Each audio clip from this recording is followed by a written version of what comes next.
story you are about to see is true. The names have been changed to protect the innocent.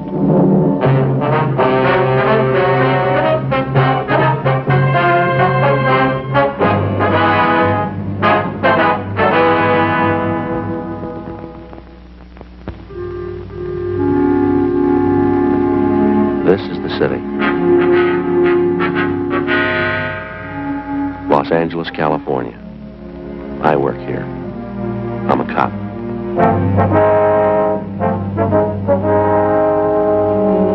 It was Wednesday, June 3rd. It was hot in Los Angeles. We were working the day watch out of robbery detail. My partner's Frank Smith. The boss is Captain Didion. My name's Friday. A suspect had been apprehended. We had a positive identification from the victim. We had to investigate.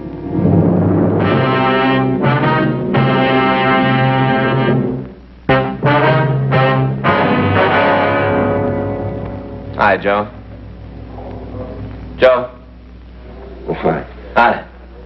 Glad you're in early. That stuff is floating all over the squad room. Yeah. Thought for a minute it was Ann's handwriting, but it isn't. Somebody you know? Yeah.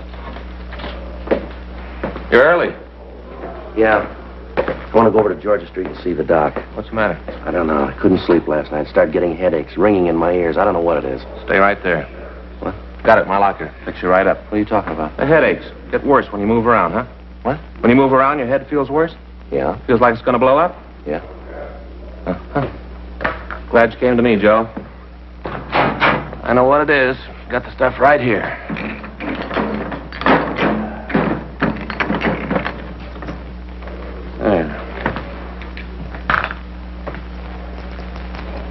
There we are.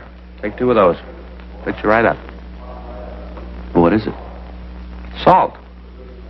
Salt. Salt. That's your trouble. You don't get enough salt. Same thing happened to me last summer.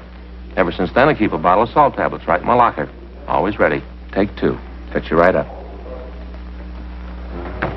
All right, you got a penny? What for, a cup? Yeah.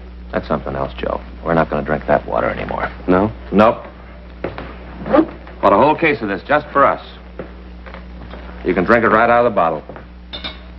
Well, what is it? Poland water. Right from the spring. Real water. You can read right here in the bottle. Poland Spring, Maine. Fix you right up. Well, maybe I ought to wait until I see the doctor, huh? Joe, believe me, I know it's wrong. Happened to me, same thing. Salt. That's what you need. Your body's screaming for salt. There you are. Poland water and the pills. Go ahead.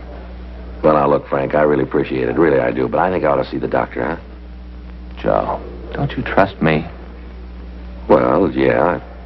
Take the pills. Salt. Salt. Here, take them. One at a time, all right? You know better than that, Joe. I just thought I'd ask. You're the doctor. One at a time. Doesn't make any difference with pills, Joe. Doesn't it? Lots of water. Now, that wasn't bad, was it? No, that's good water. Now, if the headaches don't go away, we can drop by Georgia Street and see the doc. Well, let me have that bottle, Joe. Cap it up. Keep it fresh for us. Wait a minute. Yeah? Want those? Always ready.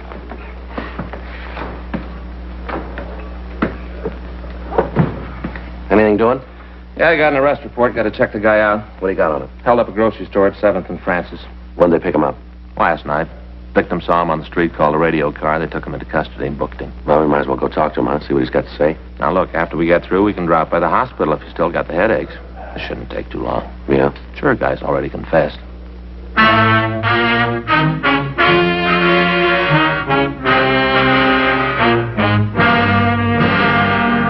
We ran the name of the suspect, Thomas Stanford, through R&I, but we found no previous criminal record for anyone of his description.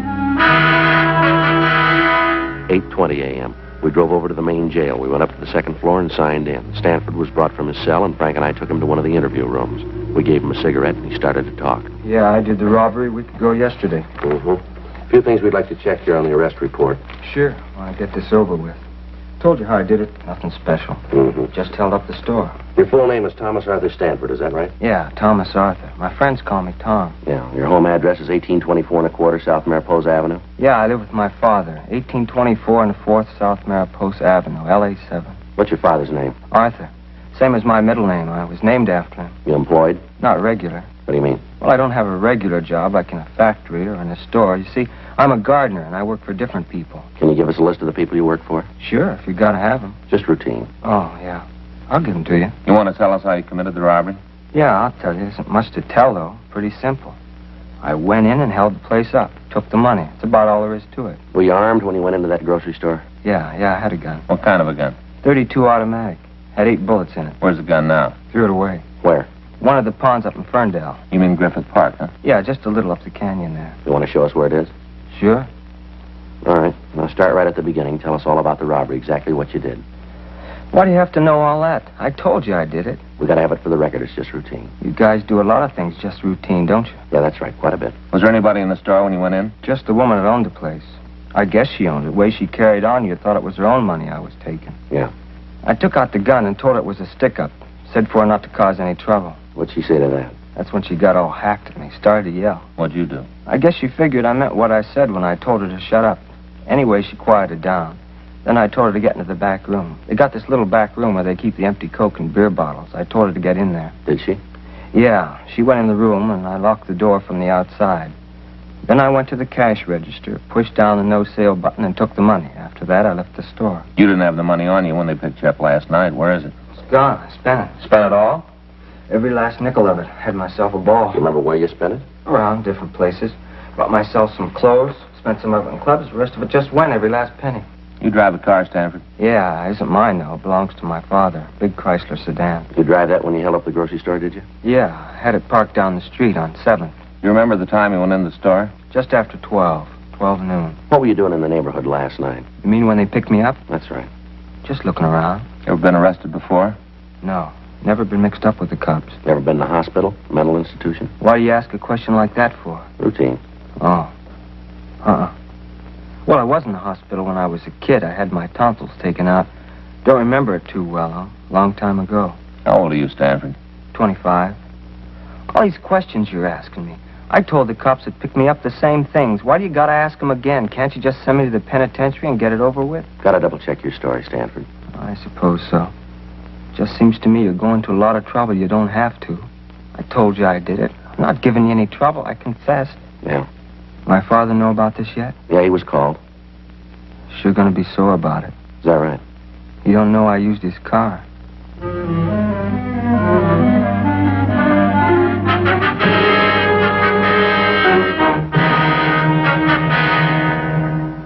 "9:15 a.m. We checked the suspect out of the main jail, and we took him over to the store that had been robbed. While Frank waited in the car, I went in and talked to the victim, a Mrs. Alice Kenwood. I told her we would bring the suspect into the store and ask him several questions about the robbery. During that time, we wanted her to observe the suspect so that she could give us a positive identification. She agreed and said that she would do anything she could to help us in the investigation. Miss Kenwood, this is my partner, Frank Smith. How you do, man? What are you bringing me here for? What are you trying to prove? I'd like to have you explain a few things for us. I told you all I could. I said I did the robbery. Isn't that enough? Just a couple of things we'd like to clear up here. What things? I told you how I did it. She'll tell you. That's the woman I held up. She'll tell you it was me. She should know. She's the one who turned me in. How about it, Miss Kenwood? He's the one, all right. I'd know him any place. There, isn't that enough? What more do you want? I'd like to have you show us how you came into the store, what you did while you were in here. You mean the whole thing? Yeah, from the time you came in the door. All right, if you take these handcuffs off, I'll show You you. can show us with them on. Okay, if it's got to be that way, but it's going to make it tougher. Go ahead. Well, I came in that door there, and I walked over to this counter. She was standing behind You it. mean Miss Kenwood here? Yes, sir. She was standing behind that counter. I walked over to her, showed her the gun, told her it was a stick-up, that I wanted the money. That's right. He pointed the gun at me. Thought he was going to shoot. Go ahead, Stanford. Well, she started to yell. Told me to get out of the store. Certainly, I yelled at him. Think I want anybody coming in here waving a gun around? If my husband was here, he'd show you good. See what I mean? Never saw a woman that can yell so much. Go ahead, Stanford. What'd you do then? When I told her if she didn't keep quiet, I'd have to shoot her. Then I told her to get in the back room. Now, just hold on a minute. He's not only a thief, he's a liar, too. Ma'am? It's not what he did at all. What do you mean, Mrs. Kenwood? He didn't tell me to get into the back room. There ain't any back room. How about that, Stanford? You gonna listen to her? I'm the one who did the robbery, not her. I guess I ought to know what I did. What's this back here, Miss Kenwood? Just a space where I keep empty bottles. It goes right out onto the alley. Uh-huh. You see? That's where I put her. That's where I told her to stay. Now, you said you locked the door, too, didn't you? There's no door there. Well, I got confused. Don't make any difference. I put her back there and told her to stay there until I got out of the store. That's a lie. You did no such thing. You told me to get down on the floor and cover my face. Then you went over to the cash register and you took the money.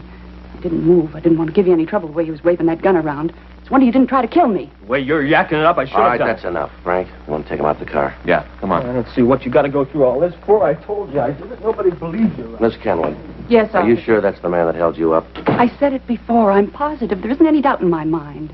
Now, you heard what he said, how he said he robbed you. Is that the way it happened? Well, everything was the same, except where he said that he put me in back there. That wasn't true.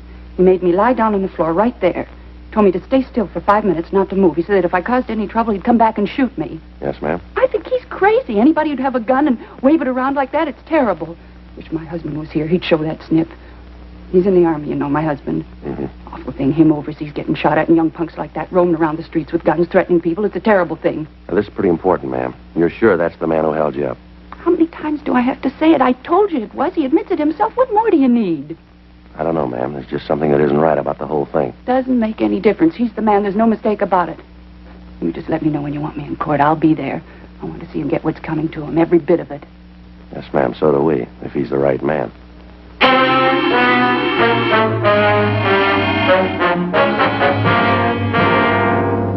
12:22 p.m. We drove the suspect back to the city hall for further questioning. Frank took him to the interrogation room, and I checked into the squad room. Pardon me. Yes, sir? Are you Sergeant Friday? Yes, sir. Something I can do for you? I'm Arthur Stanford, Tom's father. Oh, yes, sir. I understand my son's here, that right? Yes, sir, he's here. I wonder if I could see him. Talk to him. Yes, sir, he's right down the hall here.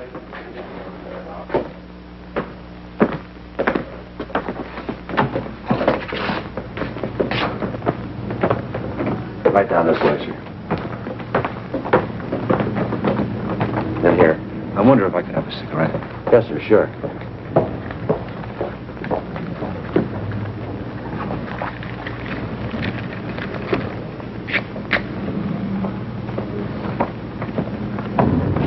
Thank you, Harry.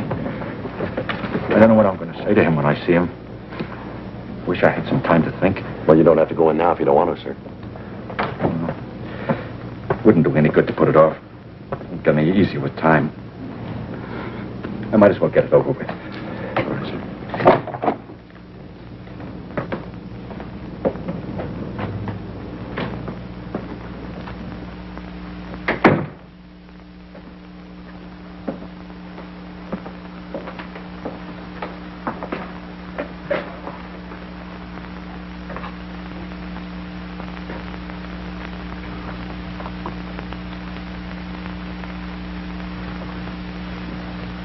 Hi, Pop. Why'd you do it, son? I did it because I wanted to. I wanted the money. I don't know any other reason you robbed somebody. I wanted the money, so I did it.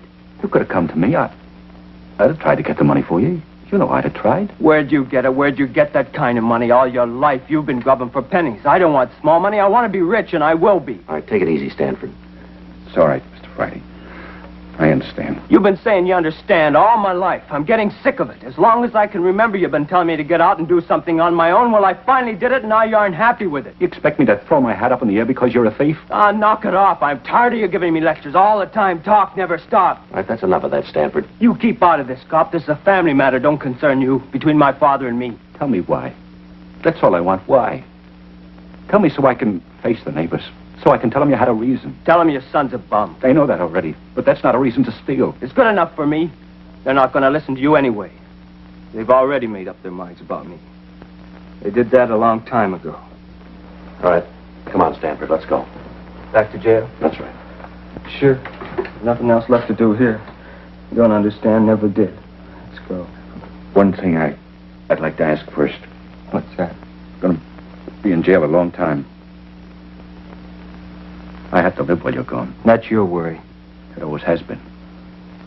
I want to know what you did with those gardening tools. I'll have to have them to get along. I don't know. I left them someplace. You remember where? I need those tools. Well, I'm not sure. Maybe Mrs. Howard's. Maybe that's where I left them. Oh, over on 12th? Yeah. I did a place last Wednesday. Guess I forgot to pick the stuff up when I left. Must still be there. I'll go over and get them. Just a minute. You said you did some gardening work for this Mrs. Howard last Wednesday. That'd be a week ago yesterday, is that right? That's what I said. Any idea what time you were there? Most of the day. Got there about 10 in the morning, left about 4 in the afternoon. I was in a hurry to get away. That's why I forgot the tools, I guess. You leave the place at all during the day? No, not until I finished. What are you trying to prove with all these questions? About the robbery, Stanford. Yeah. If you were at the Howard woman's house, how could you have held up that grocery store? Well, it don't make no difference. I don't have to explain it to you. You're wrong there, Stanford. Is that right? Too many things don't add up here. The way you confessed, the differences in your story about the robbery. Now, this thing about you being at the Howard house. I don't know why you're lying about this, Stanford. Yeah? But we're going to find out.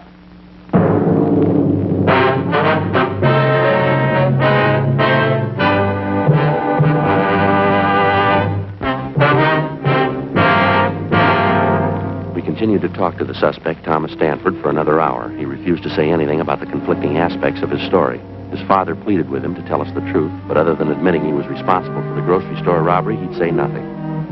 We got the address of the house where Stanford said he had left the gardening tools. Yes? Miss Howard? That's right. Did you want something? Police officers, ma'am. We'd like to talk to you. Police?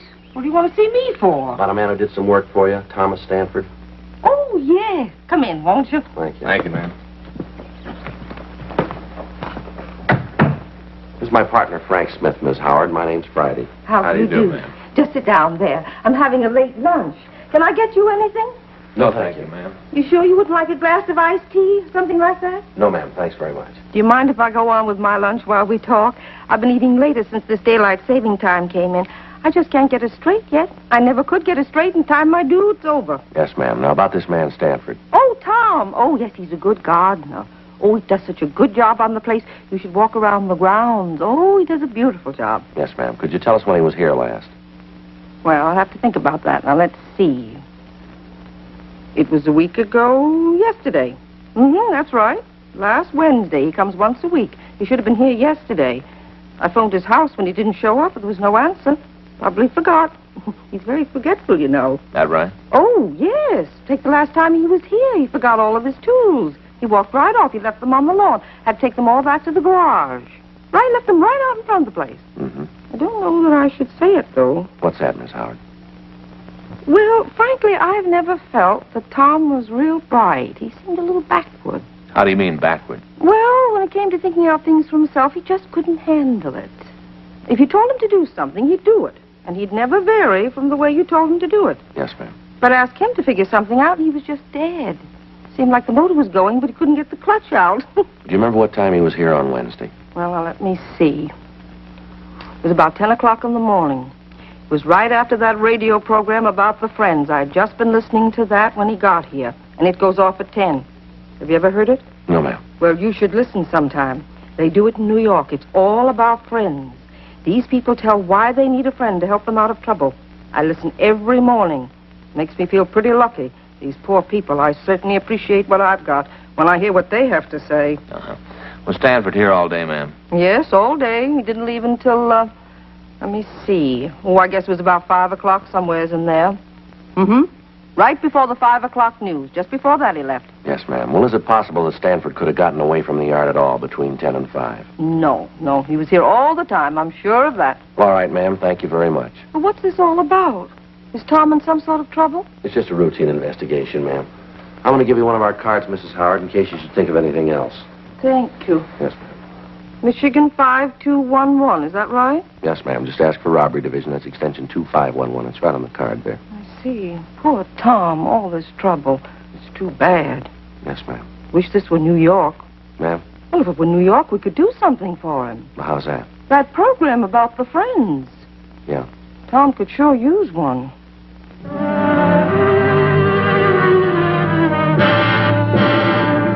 We left Mrs. Howard's home and talked to some of the people in the neighborhood.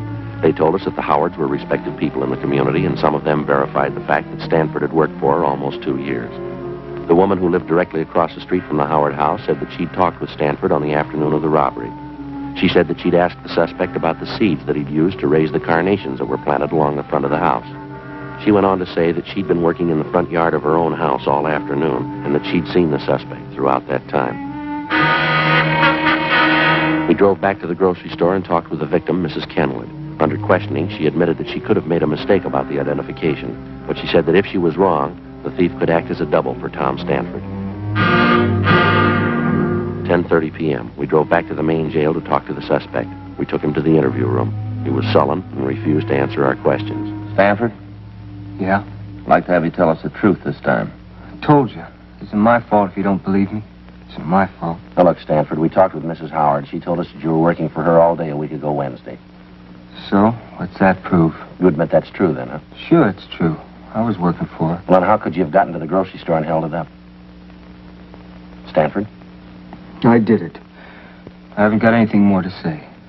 I did the robbery. You read much, Stanford? Yeah, sometimes. What kind of books do you like? Detective stories. Cops and robbers. You played cops and robbers when you were a kid? Sure. Who were you? The robber. Did you pick up tonight's papers? Yeah, I got it. Anything in them about me? I didn't see anything. Must have been something. Some story about me with my name. No, if it was, I didn't see it. Well, maybe it didn't look good. Maybe. There's got to be something. A picture or something. No. Well, let me look. Where'd you leave the papers, Frank? Left them out the desk. Well, get them, will you? Let me look. Sure. Pretty important to you that you're in the papers, isn't it? I just want to see him, that's all. Well, my partner will bring them back. He must have made a mistake. There's something about me. Gotta be. Isn't every day there's a robbery like this? Papers write it up big, wouldn't they? I don't know. Sure they would. There was a story when the place was robbed. Told all about how it was done. Just a little story. But now you've got me, seems like they should have a picture.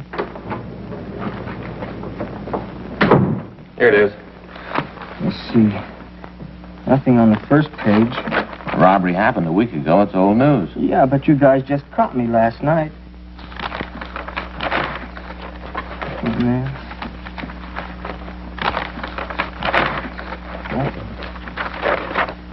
Nothing. One lousy word. Nothing. Does that make a difference? Sure it does. If there isn't anything in the papers, how are people going to know I did it? How are they going to know? They won't. But they got it, don't you see that? If they don't know that I did the robbery, there ain't no reason for it. No reason at all. What do you mean, Stanford? No pictures, no nothing. No one's going to know I did it. The way it looks to us, you didn't do it. But there should be a story about it. About how I confessed. Maybe not a picture, but at least a story. Something. You didn't do it, did you?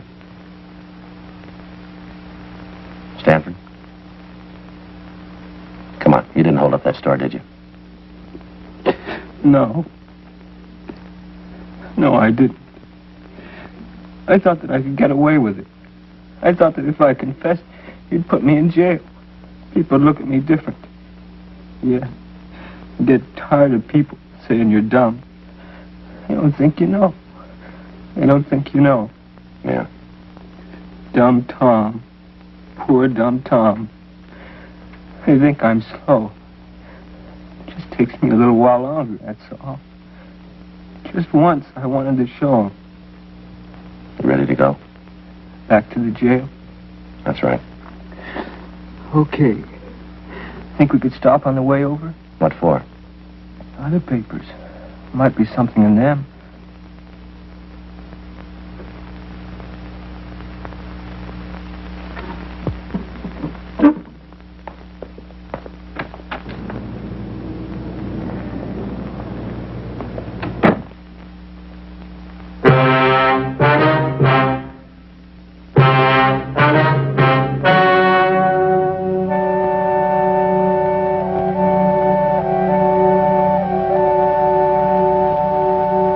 On June 4th, a meeting was held in the District Attorney's Office, City and County of Los Angeles, State of California. In a moment, the results of that meeting.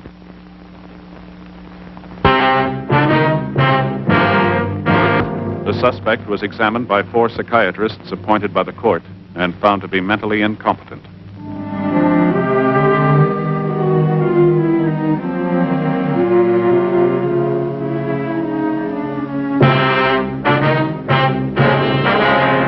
Months later, James R. Rogers was apprehended while attempting to hold up a liquor store at the corner of 3rd and Temple Streets. While being interrogated, he confessed to committing the robbery of which Stanford had been accused. When the victim, Mrs. Alice Kenwood, was confronted with Rogers, she admitted that it was a case of mistaken identity. Rogers was tried and convicted of robbery in the 1st degree and received sentence as prescribed by law. First-degree robbery is punishable by imprisonment in the state penitentiary for a period of not less than 5 years.